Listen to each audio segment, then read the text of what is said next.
Hi, I'm Nathan Freeberg of Cave and Freeberg, a worldwide court-martial defense firm, and today we'll talk about false confessions. Now, if you're under a military criminal investigation, you're either going to be or you've already been interviewed by military law enforcement, NCIS, OSI, Army CID, or CJIS. And in the course of that interview, they're going to attempt to trick you into giving answers to various questions to give answers that they will at least argue are incriminating.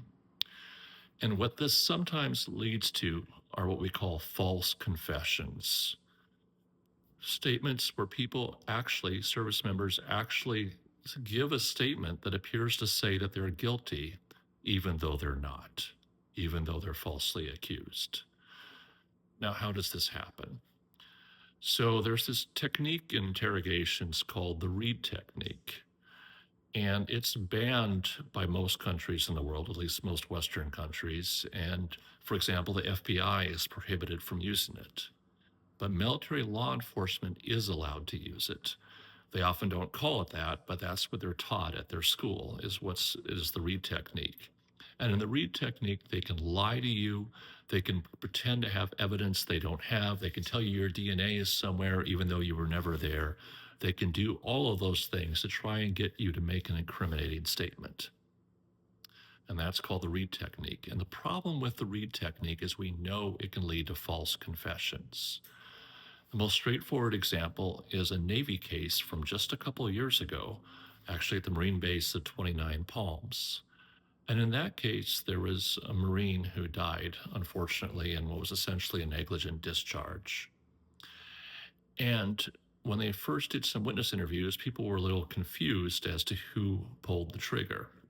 And some said it was one Marine, some said it was a different Marine.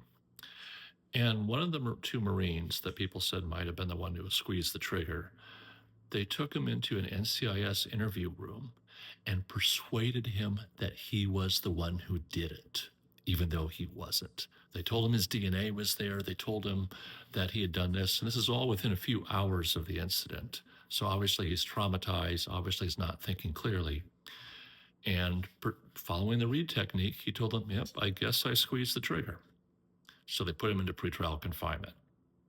A week later, DNA results come back from the trigger well, and it wasn't him. Now, just imagine if they hadn't gotten the DNA, or if the DNA hadn't been recoverable, he would have gone to court-martial and been convicted for something he didn't do. That is the problem with false confessions, and they happen. So, even if you're already about to be called into military law enforcement, or even if you've already given an interview, you need to talk to a lawyer and learn about your rights and to learn to not give a statement so you don't somehow incriminate yourself even though you're innocent. Give us a call, 202-931-8509. That's 202-931-8509.